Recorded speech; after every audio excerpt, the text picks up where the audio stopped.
रात के 11:30 बज रहे थे। दिल्ली की ठंडी हवाओं में कोहरे की हल्की चादर बिछी थी। सड़कें लगभग सुनसान थी।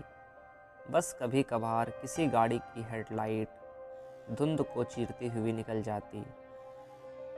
सिविल लाइंस इलाके की एक पुरानी 3 मंजिला कोठी, मेहर हवेली, आज असामान्य रूप से शांत थी। आमतौर पर यहाँ से हंसी मजाक, बहसें, नौकरों की चहल पहल की आवाज़ें आती रहती थी, लेकिन आज सब अजीब तरह से थमा हुआ था। एक चीख जिसने सब बदल दिया। रात ठीक 11:37 पर पूरे मोहल्ले ने अचानक एक चीख सुनी। चीख इतनी तीखी, इतनी टूटी हुई थी कि सामने की इमारत में बैठा कॉलेज का स्टूडेंट रोहन घबरा कर अपनी खिड़की पर आ खड़ा हुआ। उसे मेहर हवेली की 3री मंजिल वाली खिड़की खुलती बंद होती दिखी। फिर अचानक फिर से सन्नाटा। कुछ ही देर के बाद हवेली के अंदर अफरा तफरी मच गई। लाइटें जल गई, दरवाजे खुले और लगभग 5 मिनट बाद बाहर सड़क पर लोगों की भीड़ जमा होने लगी। कोई सोच भी नहीं सकता था कि उस रात मेहर हवेली में देश के मशहूर बिजनेसमैन राघव मेहर मृत पाए जाएंगे। इंस्पेक्टर आरव की केस में एंट्री। रात लगभग 12:05 पर थाने से कॉल रिसीव करते ही इंस्पेक्टर आरव शर्मा अपनी जिप्सी लेकर मेहर हवेली की तरफ निकले। आरव 30-32 साल का तेज तर्रार अफसर था। खामोश, ज्यादा बात नहीं करता, लेकिन उसकी आंखें सबका चेहरा पढ़ लेती थी। गेट के बाहर भीड़ देखकर उसने सिपाही से कहा, किसी को अंदर मत आने देना। क्राइम सीन गंदा हुआ तो सबूत मिलना मुश्किल हो जाएगा। जैसे ही वह हवेली के अंदर दाखिल हुआ, उसे एक बात तुरंत समझ आ गई, यह कोई साधारण मौत नहीं है। हॉल में लगभग 8-10 लोग खड़े थे, कुछ घर वाले, कुछ नौकर और कुछ रिश्तेदार। आरव ने सख्त लहजे में कहा, सब शांत रहिए, मैं एक एक से अलग अलग बात करूंगा, अभी कोई घर से बाहर नहीं जाएगा। फिर उसने पूछा, शव कहाँ है? एक जवान लड़का लगभग 24 साल का, आंखों में आंसू लिए आगे आया। मैं आर्यन हूँ, राघव मेहर का बेटा। पापा अपने बेडरूम में हैं, 3री मंजिल पर। 3री मंजिल पर राघव मेहर के बेडरूम का दरवाजा आधा खुला था। दोनों तरफ 2 गार्ड और एक सिपाही खड़ा था। अंदर का मंजर बेहद सटीक था। कमरा बिखरा नहीं था, कुर्सियां अपनी जगह पर, टेबल पर लैपटॉप खुला था, बगल में आधा भरा पानी का गिलास, और कमरे के बीचों बीच एक भारी लकड़ी की कुर्सी पर राघव मेहर बैठे थे, सर पीछे की ओर टिका हुआ, आंखें आधी खुली और सफ़ेद शर्ट पर दिल के पास हल्का सा खून। पासी फर्श पर पिस्तौल गिरी पड़ी थी। आरव ने दस्ताने पहने, धीरे धीरे कमरे का चक्कर लगाया। दीवार पर लगी बड़ी घड़ी 12:10 का समय दिखा रही थी, लेकिन घड़ी की सुइयां रुकी हुई थी ठीक 11:37 पर। आरव के दिमाग में झटके से घंटी बजी। 11:37 वही समय था जब पड़ोसियों ने चीख सुनी थी। उसने मेडिकल टीम को बुलवाया। डॉक्टर ने संक्षेप में कहा, एक ही गोली लगी है, सीधे दिल के पास, डेथ इंस्टेंट लगती है। प्राइमरी नज़र में सुसाइड भी हो सकता है, लेकिन फाइनल कुछ कहने से पहले पोस्टमार्टम रिपोर्ट जरूरी है। आरव ने धीरे से कहा, फिलहाल मुझे लग रहा है कि ये सुसाइड नहीं है। डॉक्टर कोई इस तरह सीधे कुर्सी पर इतने परफेक्ट अंदाज में नहीं बैठता कि मौत के बाद भी मुद्रा इतनी सेट हो। उसकी नज़र 2 चीज़ों पर अटक गई। राघव के दाएं हाथ पर हल्का सा जला हुआ निशान, कुर्सी के नीचे बमुश्किल दिखाई देने वाला एक बेहद पतला काले रंग का धागा। घर वालों की हर चेहरे पर एक कहानी थी। नीचे हॉल में लौटकर आरव ने सबको एक एक करके बैठाया। आर्यन, बेटा इंजीनियरिंग पास, लेकिन पिता चाहते थे कि बिजनेसमैन संभाले। चेहरा पर सदमा, लेकिन कभी कभी कुछ दबा हुआ गुस्सा। आज रात आप कहाँ थे? आरव ने पूछा। मैं अपने कमरे में था, हेडफोन लगाकर गेम खेल रहा था। अचानक गोली जैसी आवाज़ आई। मैं भागा, देखा तो पापा। आरव ने पूछा, आपके और आपके पापा के रिश्ते कैसे थे? आर्यन ने नज़रें झुका ली। सच कहूँ तो ठीक नहीं। वो चाहते थे मैं बिजनेस संभालूं। मैं अपना स्टार्टअप शुरू करना चाहता था। आरव ने नोटबुक में कुछ लिखा। सिया, दूसरी पत्नी। राघव की पहली पत्नी की मौत लगभग 10 साल पहले हो चुकी थी। 3 साल बाद उन्होंने अपनी कंपनी की मार्केटिंग हेड सिया से शादी कर ली थी। सिया की उम्र लगभग 30 से 32 साल होगी। स्टाइलिश, कंट्रोल में, लेकिन आंखों के कोने में घबराहट साफ दिख रही थी।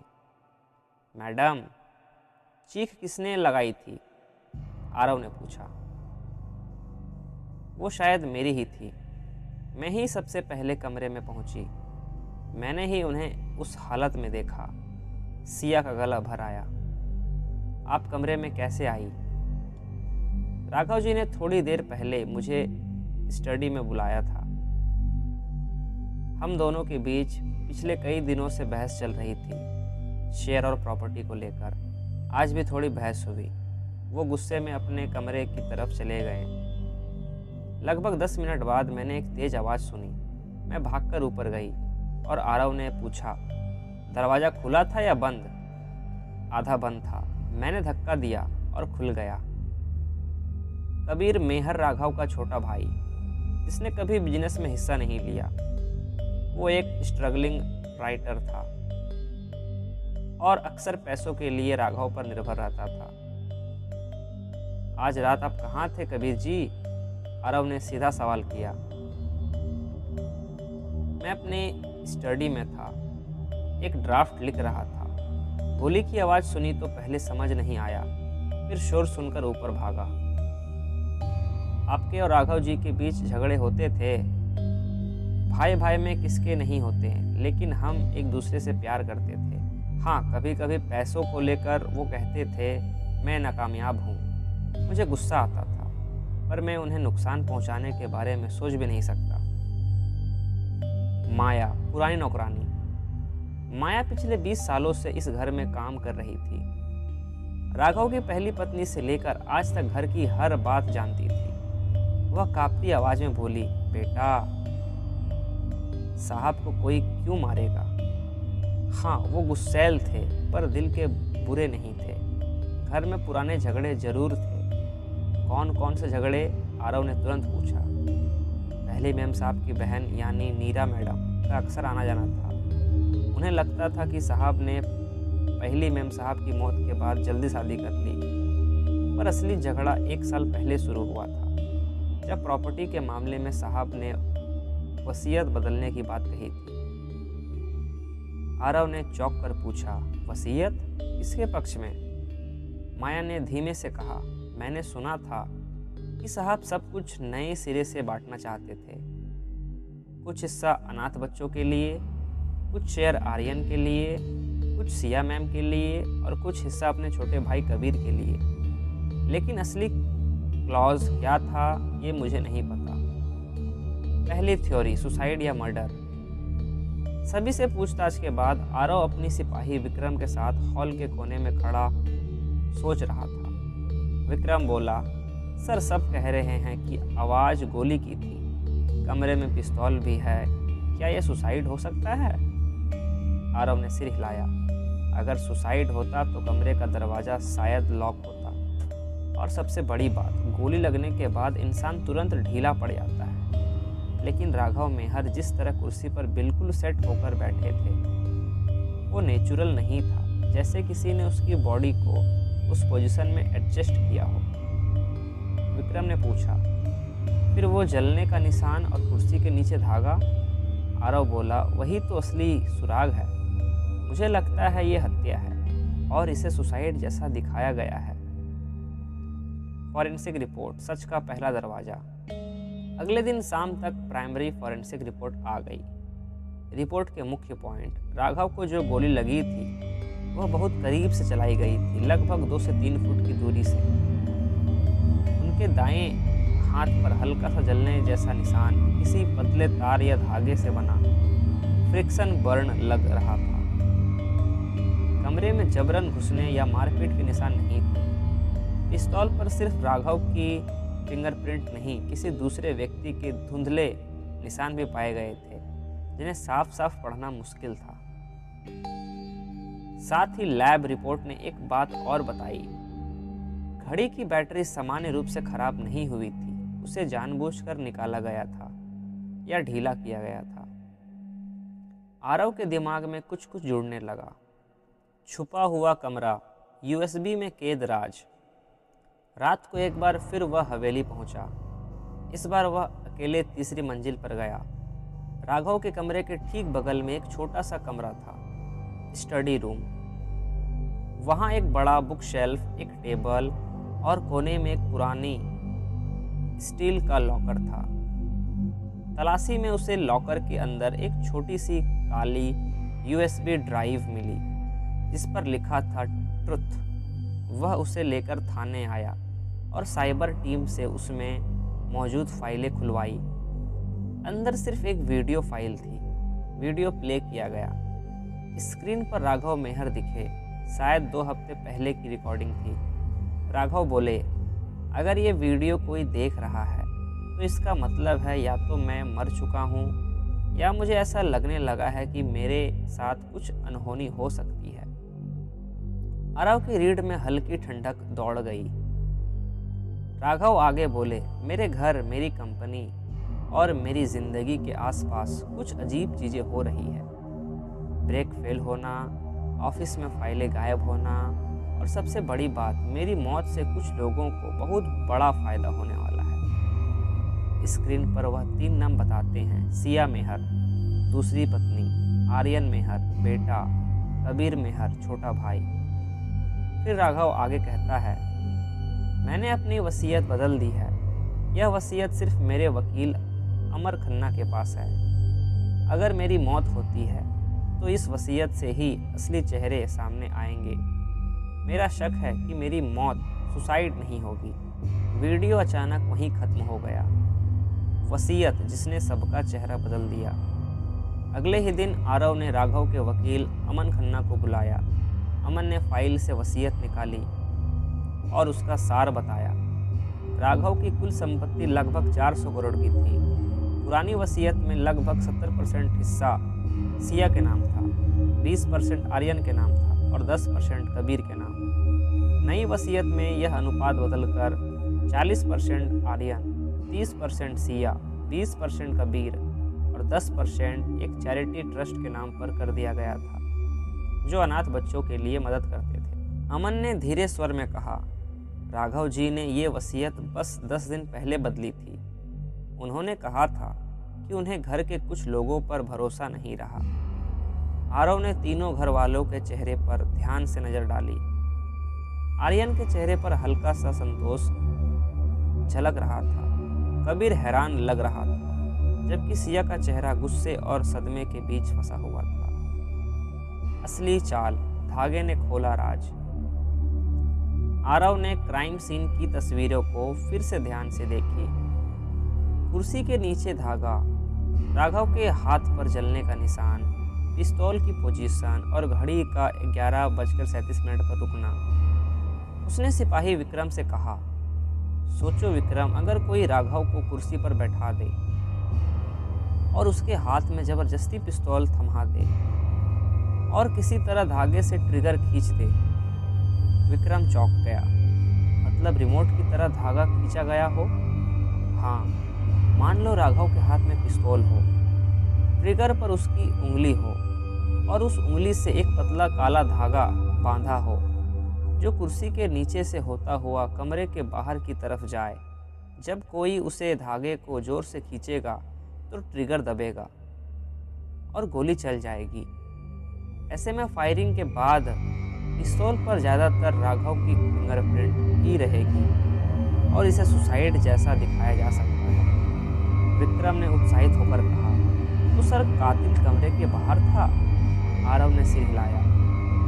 या फिर दरवाजे के बहुत पास, जहां से वह धागे को खींच सके और फिर झट से धागा तोड़कर या खींचकर साथ ले जा सके। लेकिन उसे धागे का एक छोटा सा टुकड़ा शायद गलती से कुर्सी के नीचे रह गया। आरव के दिमाग में अब संदिग्धों की लिस्ट और छोटा होने लगी थी। सच के इतने करीब एक छोटी गलती। आरव ने घर के बाहर लगे सीसीटीवी कैमरे की फुटेज मंगवाई। फुटेज में रात 11 से 12 के बीच हवेली के अंदर कोई बाहर अंदर आता जाता नहीं दिखा। मतलब कातिल घर के अंदर का ही कोई था। फिर उसने हवेली के अंदर स्टडी हॉल और सीढ़ियों के इंडोर कैमरे की फुटेज देखी। एक फुटेज में रात 11:25 पर सिया तेज कदमों से ऊपर की तरफ जाती दिखी। 11:36 पर वह राघव के बेडरूम के बाहर वाले कॉरिडोर में खड़ी थी। 11:37 पर अचानक वह पीछे की ओर झटके से हिली, फिर दरवाजे के अंदर भागी।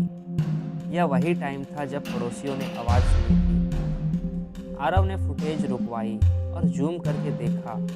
11:36 पर सिया के हाथ में कुछ लाल सा लटक रहा था, जैसे कोई पतला धागा हो या ब्रेसलेट का हिस्सा। 11:38 पर जब वो हॉल में नीचे उतर रही थी तब उसके हाथ में वो चीज़ नहीं थी। आरव ने ठंडी सांस ली। अब खेल साफ साफ हो गया था। अंतिम घंटा, कातिल का सामना। अगले दिन शाम को आरव ने सिया, आर्यन और कबीर तीनों को हॉल में बुलाया। हॉल में सन्नाटा था। सबके चेहरे पर तनाव था। आरव ने टेबल पर एक एक करके चीजें रखी। कुर्सी के नीचे से मिला धागा, राघव के हाथ की फोटो, सीसीटीवी फुटेज की प्रिंट और अंत में यूएसबी का स्क्रीनशॉट जिसमें राघव तीनों के नाम ले रहे थे।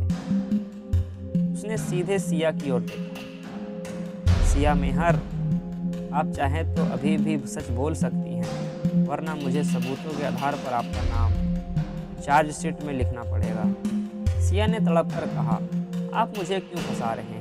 मैंने कुछ नहीं किया। आरव शांत आवाज में बोला, रात 11:25 पर आप ऊपर की मंजिल पर जाती हैं। 11:36 पर आप राघव के कमरे के बाहर कॉरिडोर में खड़ी हैं। आपके हाथ में काला धागा है। 11:37 पर गोली चलती है। आप कमरे के अंदर भागती हैं, चीखती हैं और सभी को बुलाती हैं, और कुछ मिनट बाद जब आप नीचे आती हैं तो आपके हाथ में वो धागा नहीं होता। सिया के होठ कांपने लगे। ये संयोग भी तो हो सकता है। आरव ने कुर्सी के नीचे का धागा उठाया। फॉरेंसिक रिपोर्ट के अनुसार इस धागे पर आपके हाथ के सूक्ष्म कण पाए गए हैं, यानी आपने इसे कभी ना कभी हाथ में जरूर पकड़ा होगा। और राघव के हाथ पर जो जलने जैसा निशान है वो यही धागा ट्रिगर से बांधने के दौरान घिसटने से बना है। आर्यन और कबीर स्तंभ होकर सिया को देखने लगे। टूटती हुई परतें, कब काबू छूटा। ज़्यादा देर तक सिया खुद को संभाल नहीं पाई।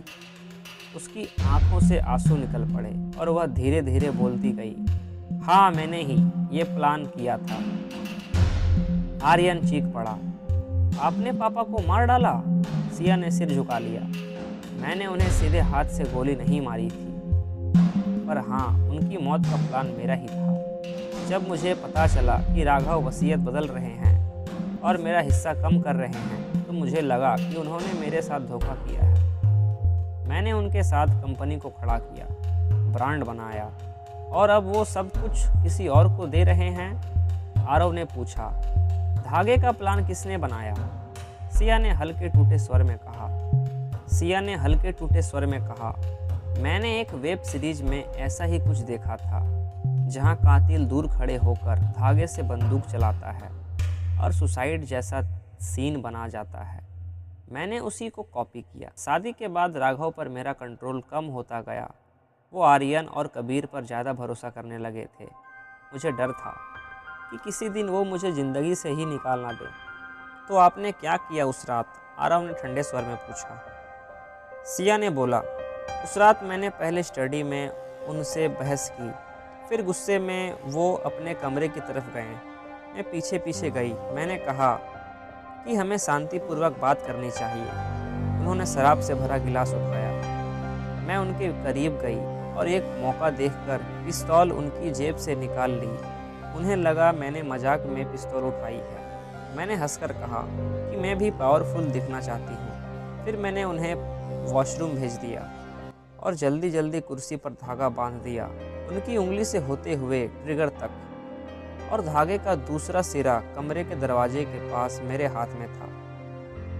सोफे पर बैठे आर्यन ने थरथराते हुए पूछा, जब पापा वापस आए तो? मैंने उन्हें कुर्सी पर बैठने को कहा। बोली, आपको शांति चाहिए, बैठिए, बात करते हैं। वो बैठे। मैंने हल्की सी बहस जारी रखी ताकि उनका ध्यान धागे की तरफ ना जाए। फिर मैंने कहा, आपको मुझ पर भरोसा नहीं रहा तो मैं जा रही हूँ।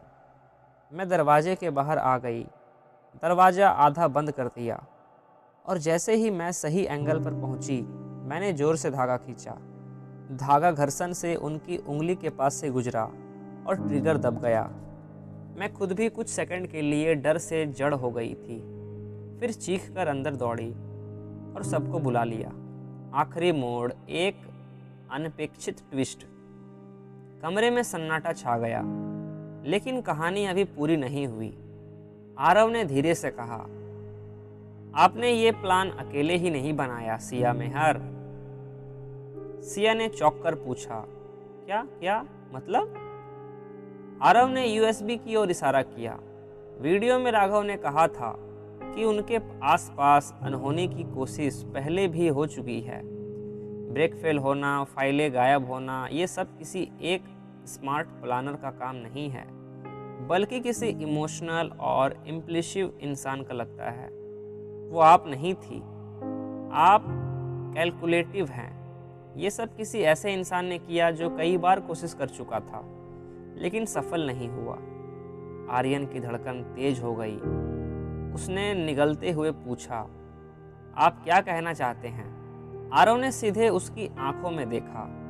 आर्यन मेहर, पिछले 6 महीनों में आपने कितनी बार अपने पिता से जोर जोर से बहस की? कितनी बार कार चलाते वक्त ब्रेक फेल होने की शिकायत की? और कितनी बार अपने दोस्तों से कहा कि मेरे मरने से पहले मेरे पिता को मरना चाहिए? आर्यन का चेहरा उड़ गया। विक्रम अंदर आया और बोला, सर, आर्यन के लैपटॉप से इंटरनेट हिस्ट्री मिली है। उसने पिछले महीने में how to fake car accident, poison without trace और मेक सुसाइड लुक रियल जैसे कई सर्च मिले हैं। सिया अवाक रह गई। आर्यन, तुम? आर्यन फूट पड़ा। हाँ, मैंने पहले पापा को नुकसान पहुंचाने की कोशिश की थी। उन्होंने मेरी माँ को कभी खुश नहीं रखा और उनके जाने के बाद वो मेरे लिए बस एक बॉस बनकर रह गए थे। वो मेरी हर बात कंट्रोल करते थे, मेरे सपनों, मेरे कैरियर, मेरी ज़िंदगी पर हुक्म चलाते थे। मुझे उनसे नफरत होने लगी थी। लेकिन उस रात के प्लान में मेरा कोई हाथ नहीं था, मैं सच कह रहा हूँ। आरव ने शांत स्वर में कहा, मुझे पता है उस रात आपका अलीबाई स्ट्रांग है।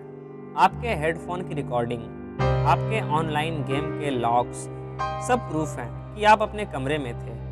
लेकिन आपके पुराने प्रयासों ने आपके पिता को इतना डरा दिया था कि उन्होंने यूएसबी में आपका नाम भी लिख दिया था।